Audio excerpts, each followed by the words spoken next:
اللہ رب العالمین نے ارشاد فرمایا وما ارسلناک الا رحمۃ للعالمین، اے پیارے محبوب صلی اللہ علیہ وآلہ وسلم، ہم نے آپ کو تمام جہانوں کے لیے رحمت کرنے والا بنا کر بھیجا۔ ذی وقار دوستو، بزرگوں، جتنی بھی صفات کمالیہ ہیں ان تمام صفات کو، جو صفات نفع مند بناتی ہیں، جن کا رزلٹ جن صفات پر موقوف ہے وہ دو صفات۔ تمام صفات مؤثر کرنے والی صفات، ان کو نفع آور بنانے والی صفات دو ہیں۔ علم بھی صفت ہے، ہنر بھی صفت ہے، فن بھی صفت ہے۔ دیگر جتنے اوصاف کمالیہ ہیں، عبادات کے میدان میں ہوں یا دیگر زندگی کے مختلف شعبوں میں، وہ صفات کہ جو بندے کو کمال عطا کرتی ہیں، جو بندے کو مقام اور مرتبہ عطا فرماتی ہیں، ان سب کا دار و مدار دو صفات ہیں۔ اگر وہ دو صفات انسان کے اندر پائی جائیں تو باقی صفات کا نتیجہ جو ہے وہ ظاہر ہوتا ہے، برآمد ہوتا ہے، اور باقی صفات کا اثر اس وقت مرتب ہوتا ہے جب انسان کے اندر وہ دو بنیادی صفات پائی جائے۔ ادروائز انسان کے پاس علم تو ہوگا، انسان کے پاس ہنر تو ہوگا، فن تو ہوگا، عبادات کے میدان میں بھی اس کے پاس عبادتیں بھی ہوں گی، لیکن ان کا نفع اس کو حاصل نہیں ہوگا اور نہ ہی کسی دوسرے کو حاصل ہوگا۔ محترم حضرات، وہ دو صفات جو تمام صفات کو نتیجہ خیز بناتی ہیں، ان دو صفتوں کو اللہ تعالیٰ نے قرآن پاک میں بیان کیا، اور سرکار مدینہ صلی اللہ علیہ وسلم سے جو ان کا تعلق بیان کیا۔ میں ایک علمی سٹیج پر، ایک ادارے کے سٹیج پر پورے وثوق سے اور پوری ذمہ داری سے یہ بات عرض کرتا ہوں کہ ان دو صفات کا تعلق جتنا ہمارے آقا کریم صلی اللہ علیہ وسلم کی ذات سے ہے، پوری کائنات میں اللہ نے کسی کو بھی وہ تعلق ان صفات کے ساتھ عطا نہیں۔ غور کیجئے گا، آپ قوم کا مستقبل بیٹھے، ہمارے آقا مولا حضور سید عالم صلی اللہ علیہ وسلم نے ان دو صفات میں جتنا کام کیا، پوری کائنات کا کام ان دو صفتوں کے میدان میں اگر ملا لیا جائے اور سرور کونین صلی اللہ علیہ وسلم کی ذات بابرکات کا کام ان دو صفتوں کے حوالے سے الگ ایک سائٹ پہ کر لیا جائے تو آپ یقین جانیں پھر بھی نبی پاک صلی اللہ علیہ وسلم کا پلہ بھاری نظر آئے۔ وہ کون سی دو صفات ہیں؟ حضرات گرامی قدر، ایک صفت محبت ہے اور دوسری صفت رحمت ہے۔ یہ دو صفتیں ایسی ہیں جو تمام صفات کی ماں ہیں۔ ان کو اگر ام الصفات کہا جائے تو یہ بالکل مبنی بر حقیقت بات ہوگی، اور تمام صفتوں کا نتیجہ اسی صورت میں نکلتا ہے کہ اگر انسان کے اندر یہ دو صفتیں پائی جائیں، ایک محبت پائی جائے، دوسرا رحمت پائی جائے، اس لیے کہ رحمت کے بغیر انسانیت کا تصور نہیں کیا جا سکتا اور محبت کے بغیر مومن ہونے کا تصور نہیں کیا جا سکتا۔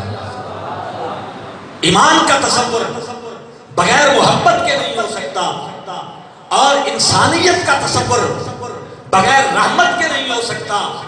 یہ وہ دو صفات ہیں جو تمام صفات کو نتیجہ خیز بناتی ہیں، اور مسلمانوں ان میں سے جو رحمت کی صفت ہے اس حوالے سے اللہ تعالیٰ نے محبوب کریم کی ذات کے بارے میں ارشاد فرمایا وَمَا أَرْسَلْنَاكَ إِلَّا رَحْمَةً لِلْعَالَمِينَ۔ 1,24,000 کم و بیش انبیاء کرام اس کائنات میں جلوہ گر ہوئے، یہ آیت کسی نبی پر نہیں اتری، یہ صفت خاصہ حضور سید عالم صلی اللہ علیہ وسلم کی ہے کہ جنہیں پوری کائنات کی رحمت اللہ تبارک و تعالیٰ نے قرار دیا۔ ساری کائنات کی رحمت حضور علیہ السلام ہے۔ حضرت سیدنا عیسیٰ علیہ السلام کا ذکر کرتے ہوئے قرآن کریم ارشاد فرماتا ہے وَرَحْمَةً مِنَّا، وہ ہماری رحمت کا ایک جز تھے۔ عربی زبان میں من کا کلمہ تمیز کے لیے آتا ہے، بعضیت کے بیان کے لیے آتا ہے، اور حضرت عیسیٰ علیہ السلام کے رحمت ہونے کا ذکر کرتے ہوئے قرآن کریم ارشاد فرماتا ہے کہ وہ ہماری رحمت کا ایک جز ہے۔ اور مصطفیٰ کریم علیہ السلام کے لیے اللہ فرماتا ہے وَمَا أَرْسَلْنَاكَ إِلَّا رَحْمَةً لِلْعَالَمِينَ۔ اگر اس عالمین میں کوئی ذات کل رحمت ہے تو وہ محمد مصطفیٰ کی ذات ہے، اور باقی تمام اس کل رحمت کی اجزاء ہے۔ حضرات گرامی، تو اس حوالے سے حضور علیہ السلام کی امتیازی شان دوسری صفت ہے محبت۔ اس حوالے سے مسلمانوں یہ اصول کی بات ہے، یہ عقیدے کی بات ہے، یہ علم کلام کی بات ہے کہ تمام نبی اللہ کے محب بھی ہیں اور اللہ کے محبوب بھی ہیں۔ مانوی طور پر تمام انبیاء کرام اللہ تعالیٰ کے محب بھی ہیں اور اللہ کے محبوب بھی ہیں، لیکن میں آپ سے پوچھنا چاہوں گا کیا کسی نبی کو بطور ٹائٹل حبیب اللہ کا لقب؟ حدیث پاک اس پہ شاہد ہے، جیسے آپ جمع ہیں اسی طرح صحابہ کرام جمع ہیں۔ مسجد نبوی شریف ہے، حضور کی مسجد پاک ہے، صحابہ کرام کا اجتماع ہے اور ذکر ہو رہا ہے انبیاء کرام علیہ السلام۔ تو اس سے یہ پتہ چلا کہ دور صحابہ میں اور دور رسالت مآب میں اجتماعی طور پر ذکر انبیاء بھی ہوتا تھا اور ذکر مصطفیٰ بھی ہوتا تھا، اور یہ جو آج محافل کی شکل ہے اس کی اصل وہی صحابہ کرام کی محفل ہے، وہی صحابہ کا اجتماع ہے کہ جب بیٹھے ہوئے انبیاء کا تذکرہ صحابہ کر رہے تھے تو کوئی کہہ رہا تھا کہ اللہ نے حضرت آدم کو صفی بنایا، کوئی کہہ رہا تھا اللہ تعالیٰ نے حضرت ابراہیم کو خلیل بنایا، کوئی کہہ رہا تھا کہ اللہ تعالیٰ نے حضرت موسیٰ علیہ السلام کو کلیم بنایا، کوئی کہہ رہا تھا کہ اللہ تعالیٰ نے حضرت عیسیٰ کو اپنا کلمہ قرار دیا، روح اللہ قرار دیا۔ حضور بھی اتنے میں اسی مجلس میں تشریف لائے اور سرکار ان کی سنتے رہے، اور حضور نے فرمایا صحابہ جس طرح آپ کہہ رہے تھے اور جس نبی کے بارے میں کہہ رہے تھے وہ بالکل حق اور صداقت پر مبنی بات ہے، لیکن سن لیجئے الا وانا حبیب اللہ، اس کائنات میں اللہ کا حبیب بن کر فقط میں ہی تشریف لایا۔ محترم حضرات، محبت کا حضور سے اس طرح کا تعلق ہے کہ اللہ نے اپنے محبوب کو حبیب کا ٹائٹل عطا فرمایا۔ رحمت کے ساتھ حضور کا یہ تعلق کہ حضور رحمت للعالمین ہے، اور محبت کے ساتھ حضور کا یہ تعلق کہ اللہ کا حبیب کا عنوان اور ٹائٹل اللہ نے ہمارے مصطفیٰ کریم صلی اللہ علیہ وسلم کو عطا فرمایا. یہ حضور کی محبت کا فیضان ہے کہ اگر کوئی آدمی حضور کی غلامی اختیار کرے تو اس کو اللہ تعالیٰ کے ساتھ محبت کا دعویٰ کرنے کی ضرورت نہیں. اللہ خود فرماتا ہے کہ تو میرے محبوب کا غلام بن جا، میں تجھے اپنا محبوب بنا لوں گا.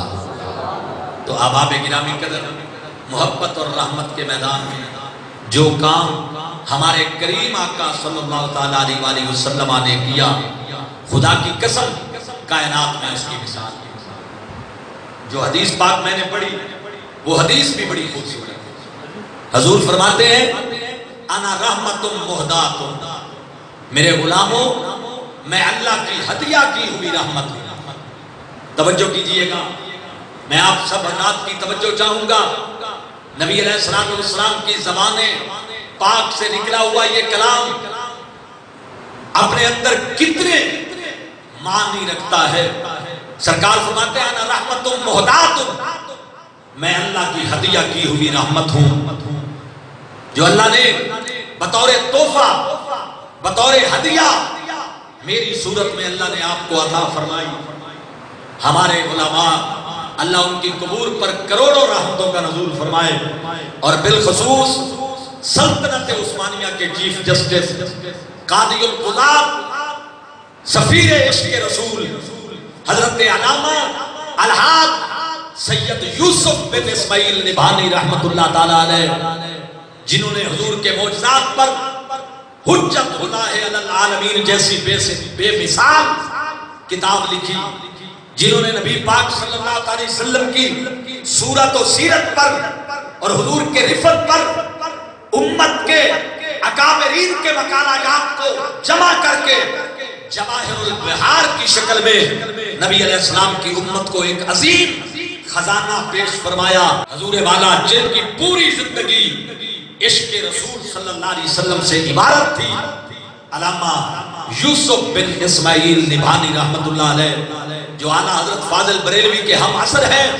اور امام احمد رضا کی کتاب الدولت المکیہ بالماتت الغیبیہ پر آپ کی بڑی فقیر تقریر بھی موجود ہے. یوسف بن اسماعیل نبھانی رحمت اللہ علیہ فرماتے ہیں کہ ایک ہوتا ہے عطیہ، دوسرا ہوتا ہے ہدیہ. ایک عطیہ ہوتا ہے، دوسرا ہدیہ ہوتا ہے. عطیہ بھی لوگ دیتے ہیں، ہدیہ بھی لوگ دیتے ہیں، لیکن عطیہ اور ہدیہ میں فرق یہ ہوتا ہے کہ عطیہ مستحقین کو دیا جاتا ہے. عطیہ جن کو آپ دیتے ہیں ضروری نہیں کہ ان کے ساتھ آپ کا تعلق ہو. بعض اوقات بندہ ایسے آدمی کو عطیہ دیتا ہے جس کو جانتا تک نہیں. آپ سڑک پہ جا رہے، راستے میں آپ کو کوئی غریب آدمی نظر آیا، کوئی مسکین نظر آیا، کوئی معذور اور اپاہج نظر آیا، آپ کے دل میں رحمت پیدا ہوئی، جیب میں ہاتھ ڈالا اور آپ نے اس کو عطیہ دے دیا. تو عطیے کے لیے تعلق کا ہونا ضروری نہیں. توجہ کیجئے گا، عطیہ دینے کے لیے تعلق کا ہونا ضروری نہیں، لیکن ہدیے وہاں دیے جاتے ہیں جہاں پیار ہوتا ہے، جہاں محبت ہوتی ہے. تحفے وہاں دیے جاتے ہیں جہاں تعلق ہوتا ہے. لوگ تحائف ان کو پیش کرتے ہیں جن سے محبت کرتے ہیں. تو حضور علیہ السلام کی اس حدیث کے تحت امام یوسف بن اسماعیل نبھانی رحمت اللہ علیہ فرماتے ہیں کہ نبی پاک ارشاد فرماتے ہیں لوگو انا رحمت مہدات، میں اللہ کی وہ رحمت ہوں کہ اللہ نے تمہیں بطور تحفہ اور بطور ہدیہ عطا فرمائی. تو دوستو اسی کے تحت آپ لکھتے ہیں کہ اللہ کے تمام نبی کائنات میں عطیہ بن کر تشریف لائے اور محمد مصطفیٰ کائنات میں خدا کا تحفہ بن کر تشریف لائے. حضور صلی اللہ علیہ وسلم کی خصوصی شان ہے. اور دوستو دیکھیے اگلی بات جو ہے یہ بڑی عظیم ہے. آپ کسی کو عطیہ دیتے ہیں اور وہ آپ کے عطیے کا مصرف صحیح نہ نکلے.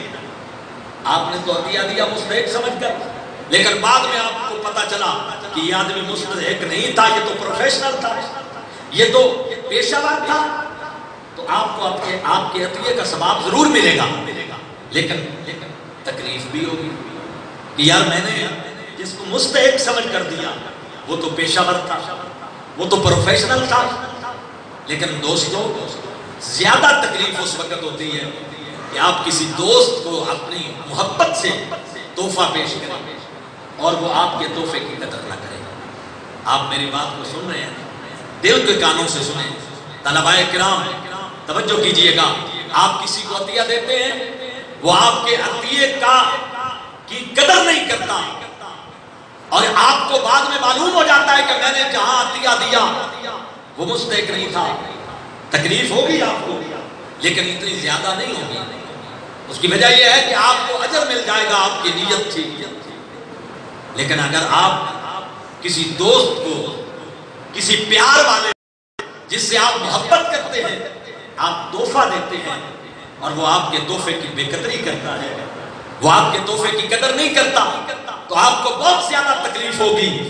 محترم حضرات، دیگر انبیاء کرام اللہ کا عطیہ بن کر آئے، رسول کریم علیہ السلام اس کائنات میں خدا کا تحفہ بن کر آئے. لیکن جب ہم دیکھتے ہیں تو حیران ہو جاتے ہیں کہ جنہوں نے عطیات کی قدر نہیں کی، اللہ کے دوسرے نبی جو کہ عطیہ بن کر کائنات میں آئے، اور جن قوموں نے ان کی قدر نہیں کی، اللہ تعالیٰ نے ان کو موقع پر پکڑا اور عذاب کا نشانہ بنا کر پوری قومیں کی قومیں اللہ تعالیٰ نے تباہ و برباد کر دی. لیکن مصطفیٰ تو خدا کا تحفہ بن کر آئے، خدا کا ہدیہ بن کر آئے. اور جب قوم نے حضور کی تکذیب کی، حضور کا انکار کیا، تو یہاں وہ ایک طبعی عذاب نہیں آیا کہ جو پچھلے نبیوں کے آنے کے بعد جب قومیں تکذیب کرتی تھی تو اللہ ہلاکت کا نشانہ بنا دیتا تھا، عبرت کا نشان بنا دیتا تھا. لوگوں، تحفوں کی قدر نہ کی جائے تو زیادہ غضب ہوتا ہے، جبکہ عطیات کی قدر اگر نہ کی جائے تو اس کی نسبت زیادہ غصہ نہیں آتا. لیکن عجیب بات ہے اور حیران کن بات ہے کہ جو نبی اللہ کے عطیات تھے، قوموں نے قدر نہیں کی تو اللہ نے ان کو عذاب کا نشانہ بنا دیا. اور مصطفیٰ خدا کا تحفہ تھے، قوم نے قدر نہ کی، تکذیب کی، اس کے باوجود کافروں کی ڈیمانڈ کے اللہ نے عذاب نہیں دیا. تو اس کی وجہ یہ تھی، فرمایا پیارے حبیب، اللہ کی یہ شان ہی نہیں کہ تیری ذات موجود ہو اور میں تیرے ہوتے ہوئے تیرے دشمنوں پر بھی عذاب نازل کروں، اس لیے کہ میں نے تجھے کائنات کی رحمت بنایا. حضرات، میری لائبریری میں، چھوٹی سی میری لائبریری ہے، اس میں ایک کتاب ہے تاریخ ناصری.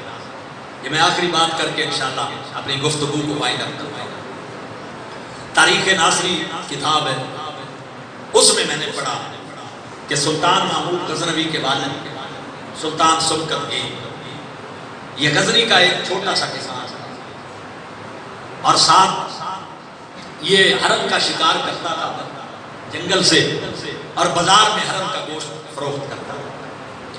یہ کہتا ہے کہ ایک دن میں جنگل میں گیا اور میں نے وہاں جا کر ایک ہرنی پر اپنا جال پھینکا.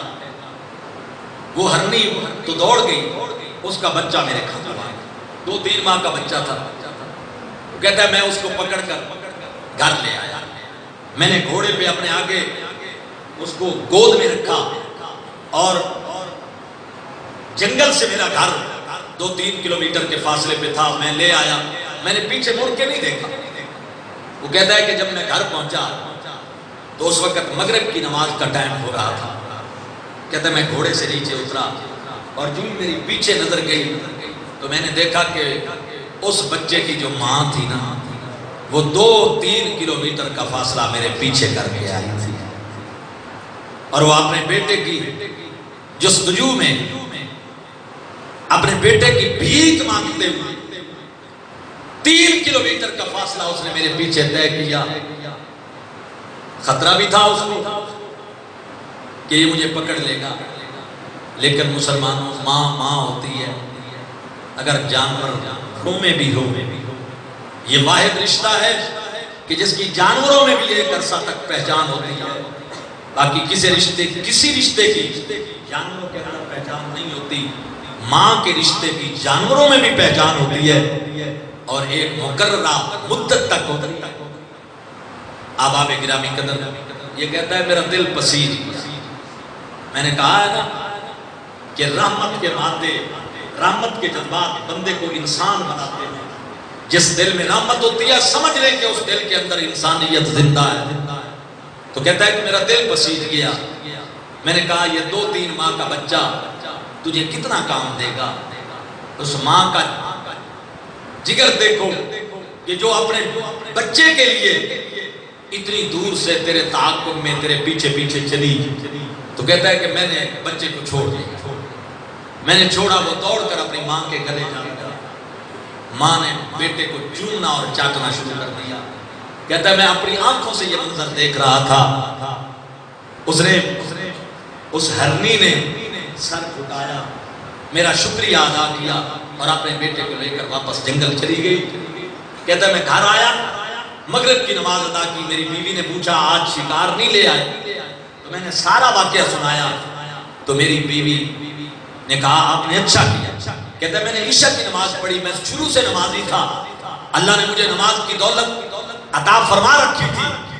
کہتا ہے جب میں بستر پر لیٹا تو میری زندگی کی وہ سب سے عظیم رات تھی کہ میں سویا تو میرے خواب میں حضور سید عالم صلی اللہ علیہ وسلم کی ذات تشریف لائے، سرور کونین میرے خواب میں تشریف لائے اور میری سرکار نے، کہتا ہے کہ میں نے اتنا حسین چہرہ زندگی میں نہیں دیکھا تھا، نور ہی نور تھا۔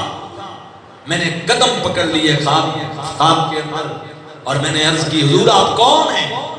تو میرے مصطفیٰ نے فرمایا بیٹا تو جس کا کلمہ پڑھتا ہے میں وہ محمد مصطفیٰ صلی اللہ علیہ وسلم ہوں۔ تو کہتا ہے کہ میں نے اپنے مقدر پہ ناز کیا، میں نے کہا زہے نصیب حضور آپ نے مجھے اس قابل سمجھا، آج کرم نوازی فرمائی، اس کی وجہ کیا ہے؟ تو میری سرکار نے فرمایا بیٹا آج تم نے ہرنی کو اس کا بچہ ملا کر جو اس پر رحمت کی ہے، میں محمد صلی اللہ علیہ وسلم کو وہ بہت پسند آئی ہے، میں اس لیے تیرے خواب میں آیا ہوں کہ میں تجھ سے راضی ہوں، مانگ کیا مانگنا چاہتا ہے؟ حضور والا دیکھیے، توجہ کے ساتھ اس بات کو سنیے گا، نیکی کے کام 2 طرح کے ہوتے ہیں۔ ایک کام وہ ہیں جو ہم کرتے ہیں اللہ نہیں کرتا، دوسرے نیکی کے کام وہ ہیں جو اللہ تعالیٰ کرتا ہے اور بندوں کو کہتا ہے کہ کرو۔ نماز ہم پڑھتے ہیں، اللہ تعالیٰ نماز پڑھنے سے پاک ہے۔ روزہ ہم رکھتے ہیں، اللہ تعالیٰ روزہ رکھنے سے پاک ہے۔ حج ہم کرتے ہیں، اللہ تعالیٰ حج کرنے سے پاک ہے۔ ہم اس کے لیے کرتے ہیں، وہ کس کے لیے کرتے ہیں؟ وہ تو مالک کے کائنات ہے، وہ تو معبود حقیقی ہے۔ تو یہ کام بندے کی شان ہے، اللہ اس سے پاک ہے، لیکن اللہ اپنے بندوں سے پیار تو کرتا ہے نا، اللہ اپنے بندوں پر رحمت تو کرتا ہے نا۔ ایک آدمی ساری زندگی نمازیں پڑھے لیکن اگر وہ انسانیت پہ رحم نہیں کرتا، وہ بچوں سے پیار نہیں کرتا، وہ کسی غریب کے کام نہیں آتا، وہ خود تو آسودہ حال ہو اور اس کے پڑوس میں اس کا بھائی بھوک سے نڈار ہو، اس کی بہن قسم پرسی کی زندگی بسر کر رہی ہو، تو اس کی عبادتوں نے اسے قطعاً کوئی فائدہ نہیں دیا، نہ اس کے اندر انسانیت پیدا ہوئی۔ وہ ہر سال حج کو جا رہا ہے، 5 لاکھ روپیہ خرچ کر کے جا رہا ہے، ہر سال عمرے کو جا رہا ہے، وہ 2 لاکھ خرچ کر کے جا رہا ہے، لیکن اگر اس کی سگی بہن، اس کی بیٹی، اس کا بھائی محتاج ہے اور وہ صاحب ثروت ہونے کے باوجود ان کی طرف توجہ نہیں کرتا تو اسے پتہ ہی نہیں کہ دین کی روح کیا ہے۔ دین کی اصل روح جو مصطفیٰ کریم علیہ السلام نے پیش کی ہے وہ کیا ہے؟ میرے بھائیوں، یہ عبادات جو نماز، روزہ، حج، زکات کی شکل میں ہیں، یہ صرف بندہ کرتا ہے، اور وہ عبادات جن کو اللہ نے عبادتوں کا ہمارے حق میں درجہ دیا ہے، پیار، محبت، غریبوں کے کام آنا، ایک دوسرے کی مدد کرنا، یتیموں کے سروں پہ ہاتھ رکھنا، یہ وہ کام ہے جو اللہ خود بھی کرتا ہے اور محمد مصطفیٰ بھی کرتے ہیں۔ تو ولایت کہاں پیدا ہوتی ہے؟ ساری زندگی عبادت کریں، ولایت وہاں جنم لیتی ہے جہاں اللہ کی عبادت کے ساتھ ساتھ مخلوق کی خدمت ہوتی ہے۔ حضور والا بابا بلے شاہ صاحب رحمۃ اللہ علیہ کے شعر پر میں گفتگو کو ختم کرتا ہوں، اور یقین جانے یہ شہنشاہ قصور حضرت سید بلے شاہ صاحب گیلانی رحمۃ اللہ علیہ کے مزار پر میں نے یہ شعر آپ کا لکھا ہوا دیکھا تو مجھے یہ بڑا اچھا لگا، میں اس کو ترنم میں پڑھ کے آپ کو سناتا ہوں۔ بابا بلے شاہ صاحب کیا فرماتے ہیں؟ آپ فرماتے ہیں اٹ کھڑکا دکڑ بچا کتا ہویا چلا آن فقیر تے کھا کھا جامن راضی ہوئے بلا۔ لوگ چمن اجاڑ کر اپنے چمن بسانے والے کبھی نیک عبادتیں بھی ہوں تب بھی بے فیض ہیں، سمجھ آئی نا؟ لوگوں کے منہ سے نوالے چھین کر اپنا پیٹ پالنے والے 5 وقت کے نمازی کیوں نہ ہوں، تہجد گزار کیوں نہ ہوں، دین کی روح کا ان سے مس تک نہیں ہوا۔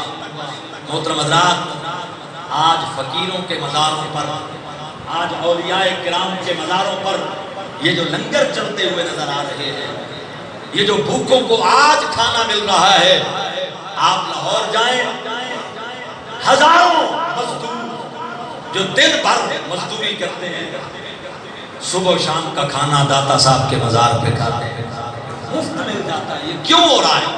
ہماری قبروں پر تو ایسا نہیں ہو رہا، ہمارے آبا و اجداد کے مزاروں پر تو ایسا نہیں ہو رہا، اور داتا حضور کے مزار پر، سلطان باہو کے مزار پر، بابا فرید کے مزار پر ایسا کیوں ہو رہا ہے؟ انہوں نے صرف نمازیں نہیں پڑھی، انہوں نے صرف تہجد نہیں پڑھی، انہوں نے یہ کام بھی کیے ہیں، اور ساتھ ساتھ محبت اور رحمت کے موتی اور جواہر کملی والے کی امت میں تقسیم کیے ہیں۔ یہ اس کا فیض ہے جنہوں نے زندگی میں انسانیت کی خدمت کی، اللہ نے ان کے مزاروں پر ان کا فیض جاری فرما دیا۔ آپ آئے تو اجالے ہو گئے، آپ آئے تو اجالے ہو گئے، آپ سے پہلے کہاں تھی زندگی۔ میں محترم افضال صاحب کا ایک شکریہ ادا کرتا ہوں۔ میں اس حوالے سے بھی یہ ان کی دین دوستی کی ایک بات آپ کو سنا کر، فقیر نے الحمدللہ حضور علیہ السلام کی سیرت پر ایک کتاب لکھی، یہ کرونا کے دنوں میں تو سب سے زیادہ تعاون بھائی محمد افضال حامدی نے میرے ساتھ فرمایا اس سلسلے میں۔ آج وہ چھپ چکی ہے، اگر کل میں ملتان شریف حاضری ہوتی تو میں لے آتا اور آج پیش کرتا یہاں، لیکن کل کسی مجبوری کی بنیاد پر ملتان حاضری نہ ہو سکی، چھپ کے جامعہ انوار العلوم پہنچ چکی۔ میں اس حوالے سے آپ کا شکر گزار ہوں۔ اللہ تعالیٰ آپ جیسے دین دوستوں کی اور ہمارے عزت مآب پرنسپل صاحب، ان کا بھی میں شکر گزار ہوں کہ سرکار دو جہاں صلی اللہ علیہ وسلم کی آمد کے اس پرمسرت موقع پر اپنے طلباء کی روحانی اور علمی تربیت کا انہوں نے یہ ایک سٹیج فراہم کیا اور اس کی اجازت دی۔ اللہ تعالیٰ آپ سب دوستوں کو سلامت رکھے۔ وما علینا